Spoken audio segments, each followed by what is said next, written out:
గారిని కోరుతున్నా అధ్యక్ష. ధన్యవాదాలు అధ్యక్ష.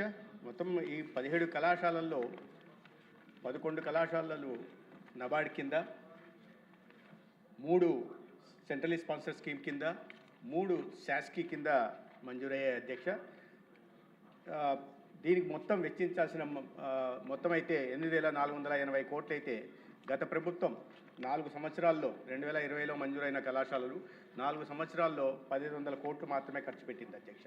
తర్వాత కూటమి ప్రభుత్వం వచ్చిన తర్వాత 938 కోట్లు ఖర్చు పెట్టి వివిధ దశల్లో ఆగిపోయిన పనులని పూర్తి చేసే పని కూడా చేసింది అధ్యక్ష. ఇక్కడ ప్రధానంగా గుర్తించాల్సిన విషయం ఏంటంటే, మొదట్లో హడావిడిగా 23 సంవత్సరంలో హడావిడిగా మొదలుపెట్టిన కళాశాలలు ఏవైతే ఉన్నాయో, రాజమండ్రి కానీ, విజయనగరం కానీ, ఏలూరు కానీ, నంద్యాల కానీ, ఇటువంటి కళాశాలల్లో వాళ్ళు పెట్టాల్సిన మొత్తం ఖర్చు 3,525 కోట్లు అయితే 918 కోట్లు మాత్రమే ఖర్చు పెట్టారు అధ్యక్ష. ఈ ప్రభుత్వం వచ్చిన తర్వాత గత 20 నెలల్లో 530 కోట్లు ఖర్చు పెట్టింది. ఇక 10 కాలేజీలు ఏవైతే పీపీపీ మోడల్లో ప్రతిపాదిస్తున్నామో వాటిలో పెట్టాల్సిన ఖర్చు 4,955 కోట్లు అయితే 631 కోట్లు మాత్రమే గత ప్రభుత్వం ఖర్చు పెట్టింది అధ్యక్ష. ఈ ప్రభుత్వం వచ్చిన తర్వాత 406 కోట్లు ఖర్చు పెట్టడం జరిగింది. దురదృష్టకరమైన విషయం ఏంటంటే అధ్యక్ష, 10 కళాశాలల్లో 631 కోట్లు ఖర్చు పెడితే దాంట్లో 396 కోట్లు సింహభాగం కేవలం పులివెందులకు మాత్రమే ఖర్చు పెట్టారు అధ్యక్ష.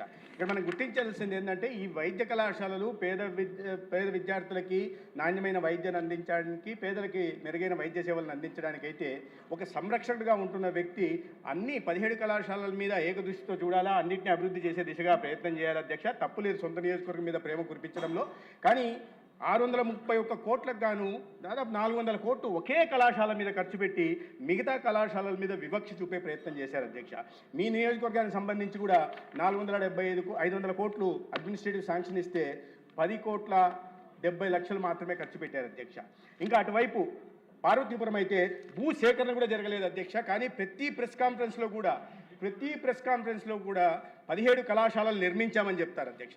8,480 కోట్లు ఖర్చు పెట్టాల్సిన చోట కేవలం 1,500 కోట్లు మాత్రమే ఖర్చు పెట్టి 4 సంవత్సరాల్లో కళాశాలలు నిర్మించామని చెప్తుంటే, పార్టీకి సంబంధించిన వాళ్ళు కూడా మేము 17 కళాశాలలు నిర్మించామని మాట్లాడుతుంటారు.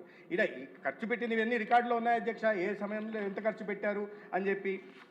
ఈ పాలకొల్లుకైతే రామానాయుడు గారు ఉన్నారో లేదో మరి, పాలకొల్లుకైతే 475 కోట్లు అడ్మినిస్ట్రేటివ్ శాంక్షన్ ఇచ్చి కేవలం 59 లక్షలు మాత్రమే ఖర్చు పెట్టి కళాశాలను నిర్మించేశామని చెప్తున్నారు అధ్యక్ష.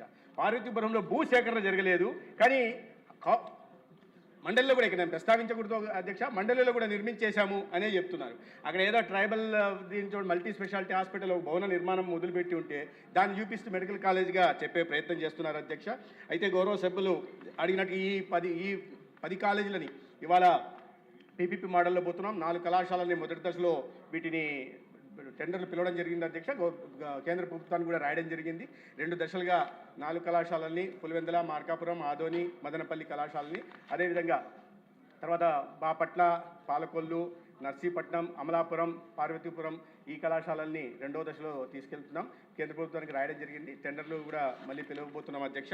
అయితే ఈ క్రమంలో గత అందరం చూసాం అధ్యక్ష, బెదిరింపులకి గౌరవ సభ్యులు అంటున్నారు దీని మీద ఒక చట్టం తీసుకురావాలని.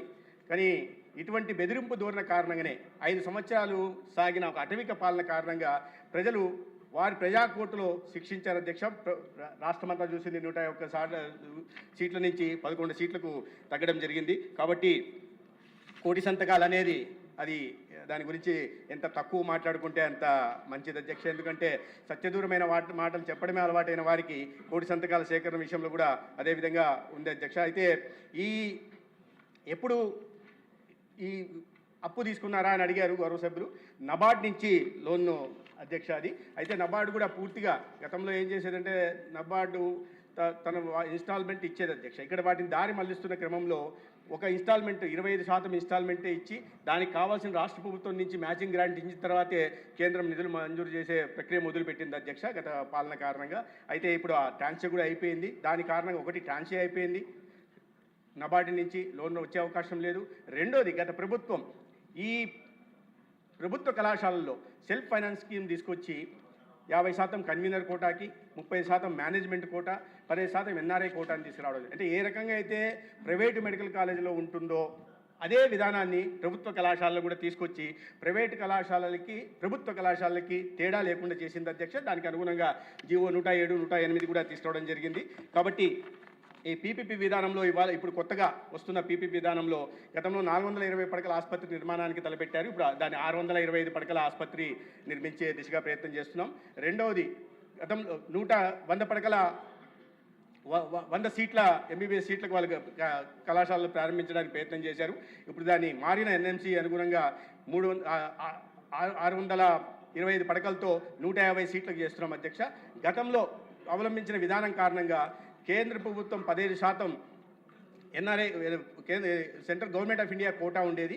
అది ఇప్పుడు దాన్ని తగ్గి అదనంగా ఒక్కొక్క కళాశాలలో 11 సీట్లు ఆంధ్రప్రదేశ్ విద్యార్థులకు కూడా అందుబాటులోకి వస్తాయి అధ్యక్ష. దీనికి సంబంధించిన సమాచారం ఇది అధ్యక్ష. అయితే వీటిని త్వరితగతిన పూర్తి చేయడానికి కోసం ప్రభుత్వం చిత్తశుద్ధితో ఉంది అధ్యక్ష. కేంద్ర ప్రభుత్వం కూడా మాట్లాడుతున్నాం. తొందరలోనే వీటిని పిలిచి ఈ రాబోయే 2 ఆర్థిక సంవత్సరాల్లో వీటిని మొదలు పెట్టాలని దిశగా ప్రయత్నం చేస్తున్నాం. పీపీ విధానం కారణంగా 110 సీట్లు పేద విద్యార్థులకు అందుబాటులోకి రావడమే కాకుండా ఈ సూపర్ స్పెషాలిటీ ఆసుపత్రులలో దాదాపు 70% పేదలకి ఎన్టీఆర్ వైద్య సేవ కిందగా నాణ్యమైన వైద్య సేవలు అందుబాటులోకి వస్తాయి అధ్యక్ష.